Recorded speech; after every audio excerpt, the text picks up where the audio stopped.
or if they came out to me as gay, if they told me they are neither my son or my daughter, and they're non-binary, and it's they, them, and not he, she, or, you know, and it's they, them, I would be like, okay.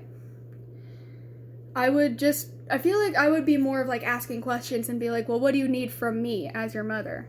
Like, as your mother, what do you need from me? Where do we go from here? What's the next step? How can I be there for you? You know? Because my job as a mother is not to tear them down because they're not who I pictured in my head, you know. There is a difference, you know, if you send your kids to gay camp, if you pray the gay away, if you shove the Bible in their face every time they tell you about a life's decision, you do not love your child. You are in love with who you want them to be. You love who you want them to be. You love the image you created in your head, and you're mad that they can't replicate that. I don't know who needs to hear this, but you do, okay? And I'm telling you, you don't love your kid if you are thinking like that. If you think like that, you don't love your kid for who they are. You love them for who you want them to be, and that is not okay, and you shouldn't have been having kids. I'm sorry, but that's just how I feel. Like, if I had a Karen friend, like, say we're all, like, gathered around at soccer practice or some shit. If my kid wants to play soccer, if they don't, totally cool. I would at least want them to try a sport. I would at least want my kid to try a sport and try to be active. I'm not going to force them to play a sport if they don't want to. Just find what you like, you know what I mean? But anyway, so say we're out of practice or whatever, and there's this Karen that's like, oh my god, my son just came out to me and told me that he feels like it's a girl, and I said that it's an it, and like that I gave birth to a boy and not a girl, so here we are at soccer. Everyone would have to hold my damn soccer mom cup, okay? Everyone would have to hold my damn water bottle. I'd be like, the fuck did you just say? Tell your kid that he's coming over for dinner, okay? Tell your kid that she is coming over for dinner. She is more than welcome. And it's not an it, and it's not a he. It's a damn girl, okay?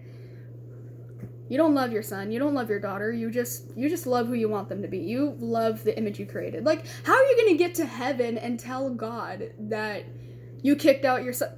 Oh my god, okay. Freaking... This is how animated I can get, and you love me for it, okay? So, give me a second. I need to get into character. Give me a second. Oh my god, I did it, y'all. I'm in heaven. And then this is the angel. What? No. You made it to the interview before you get into heaven. This is where we look at all of what the things that you did and all the good deeds and the bad deeds before you go and meet God.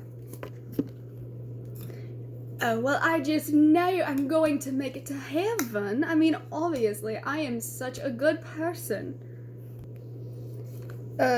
Yeah. Okay. So, before we begin, is there anything that you want to admit to? Anything at all? Well, I just don't see it. So, no. Okay. Well, in the Bible it says that everybody is a sinner, so you obviously did something. But, okay, so Karen, right? Karenson. But yes, it's Karen. Okay, well, what about anything good before we get into the list? Well, all for Jesus, I told everybody at a parade with those little rainbow flags and all those stupid shit. I told them all that God hates sinners, and I was just hoping to turn them in the right direction. So you told everybody that God hates them, even though that's not true.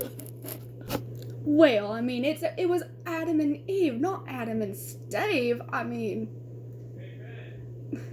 that's ridiculous.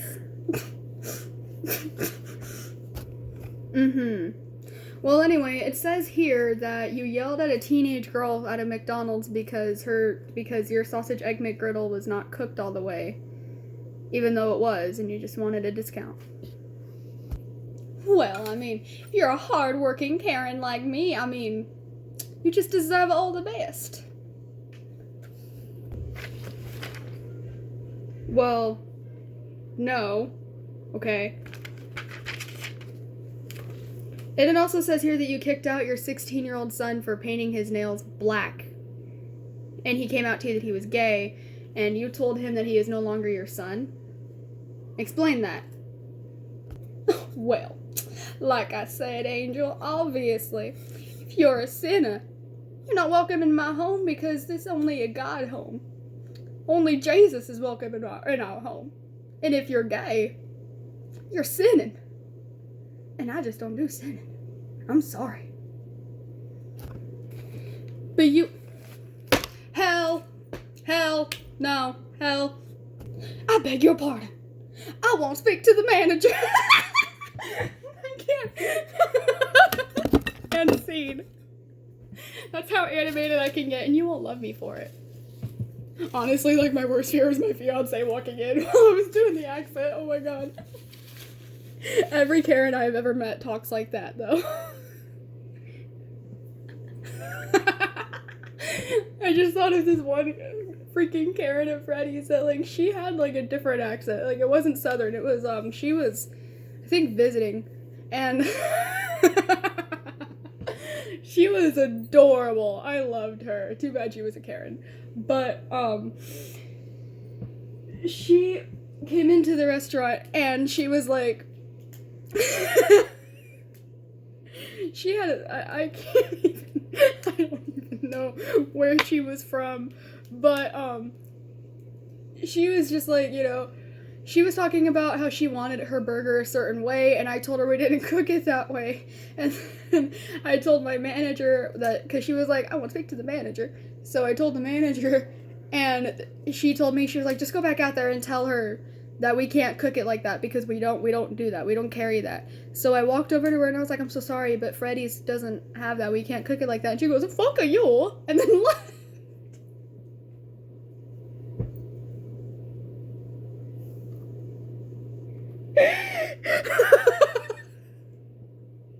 It's like she was trying to cuss me out, and I couldn't help but think it was just cute. She was just cute. She was just tiny and adorable, and just little plump lady. She was so cute. Too bad she was a Karen and had a horrible attitude, but the way she said it, fuck you, that was cute.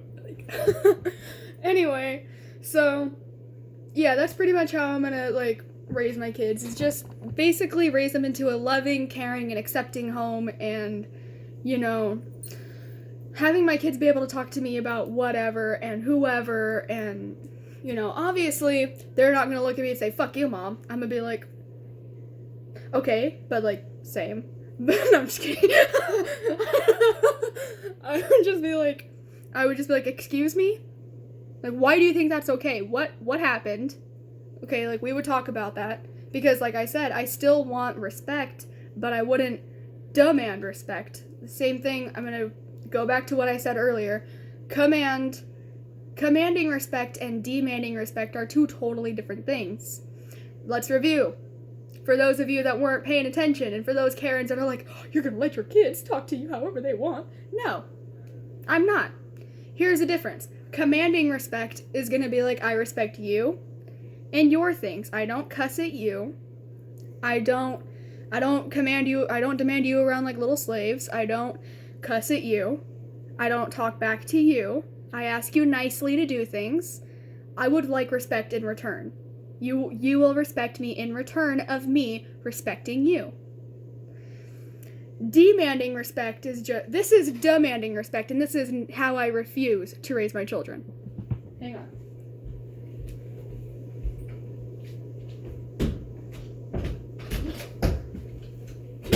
Bitch, what the fuck? Why is this room so messy? What have I told you?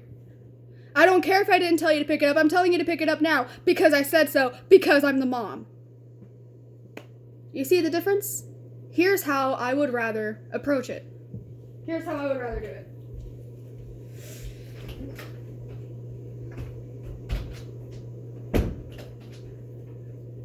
Hey, what you doing? Hey, Okay, so earlier I asked you if you could pick up your room. I understand if you don't want to do it right now, but I would kind of like this room cleaned by tomorrow. Is it okay if we could get it done?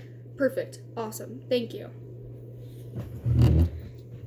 I don't understand why it has to be so loud and disrespectful. Like, just because they're under 18 doesn't mean you can disrespect them and then expect respect back. It doesn't work that way. You have to earn respect in order to get respect.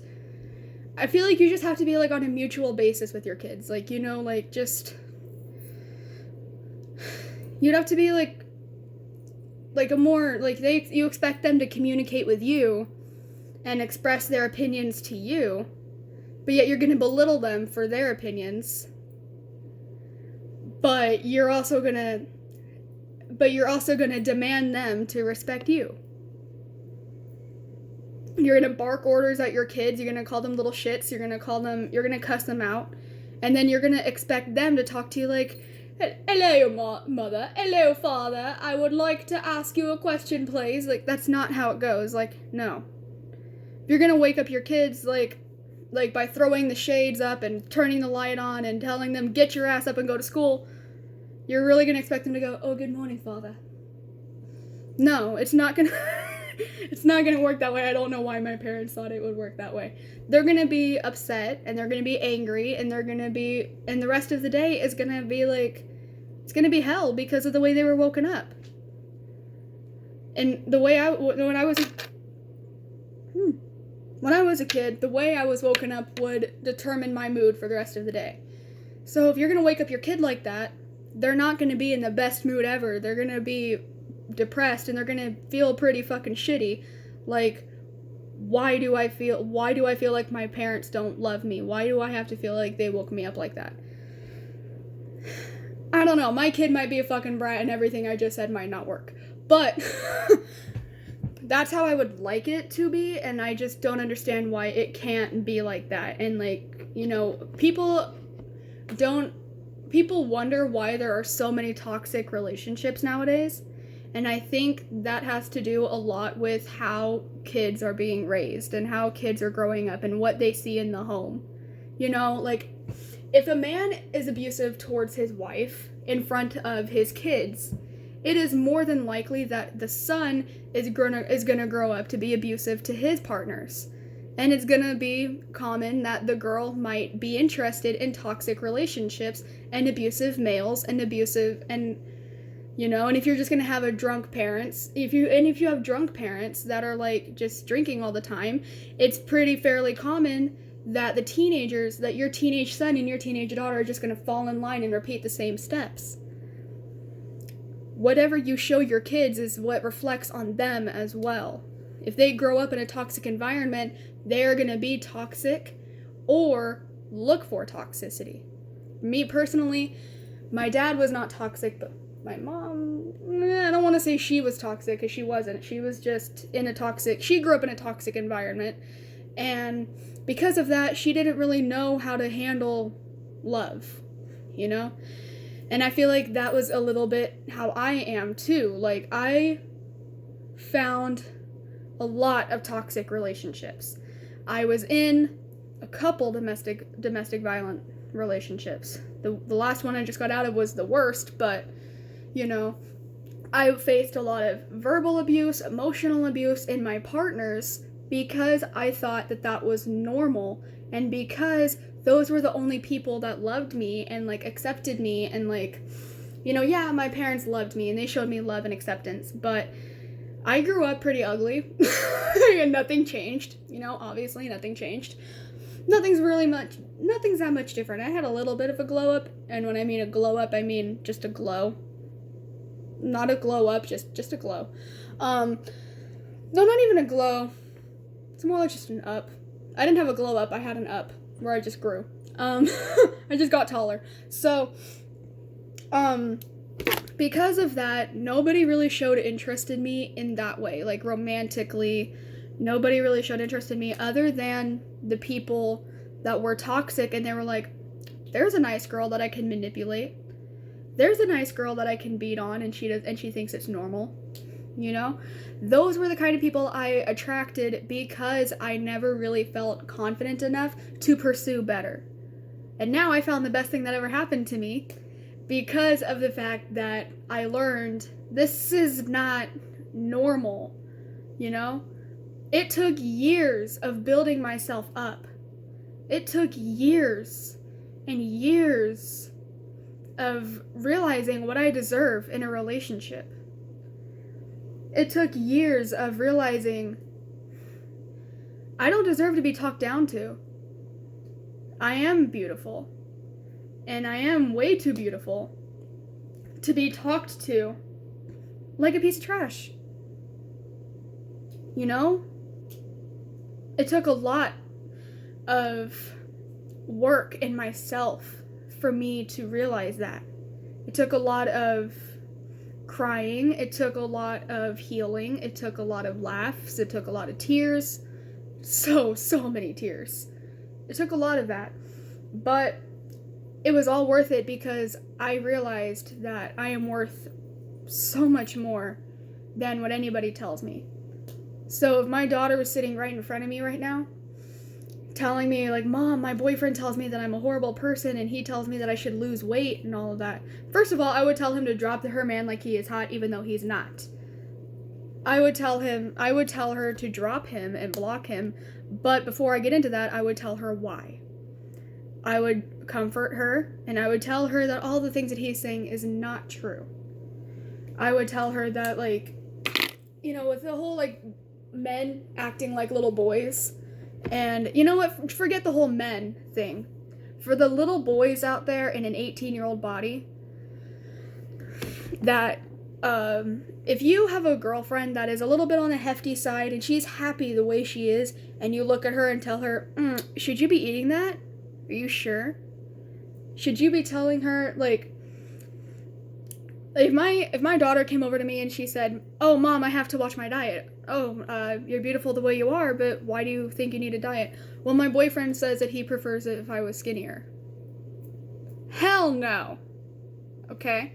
I would tell her that what he is saying is not true, and she is worth so much more than he sees.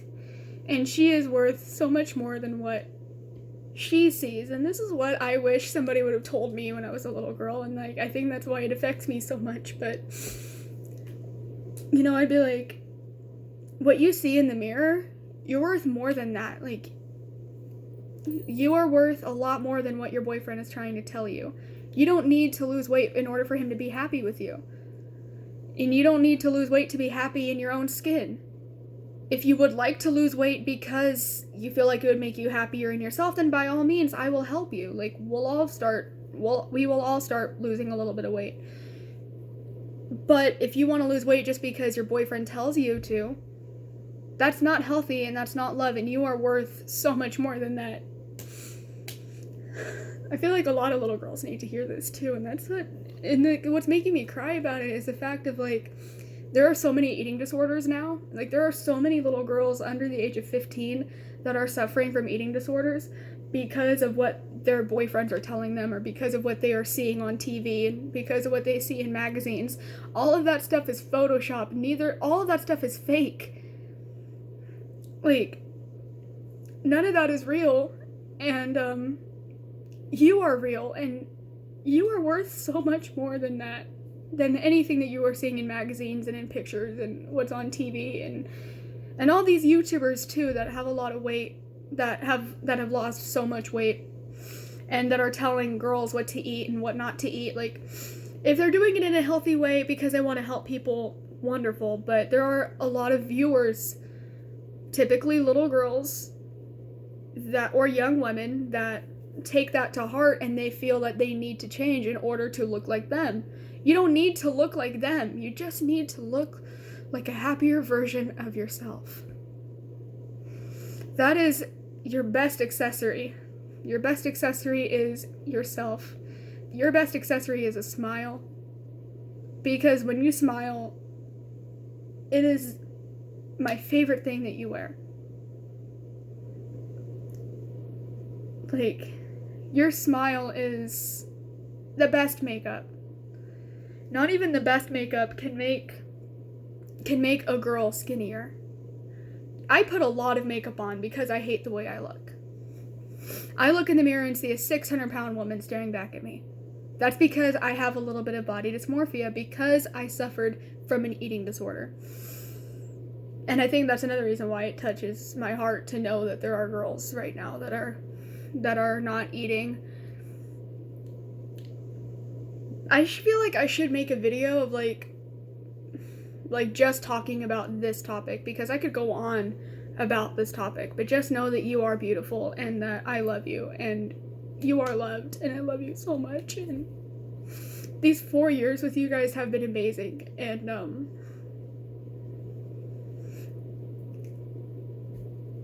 you know, I feel like we are a big family, and thank you for being here and watching me grow and into this person and transform into this new person. And thank you for watching the hormones spill out of my body right now, because that's probably another thing of what this is. But thank you so much for being here and just being a part of this. I love you guys, and I will see you all in the next video. Stay body positive. Kate Winchester out. I'll still up my bye. God bless your nutty little hearts, and don't forget to go nuts.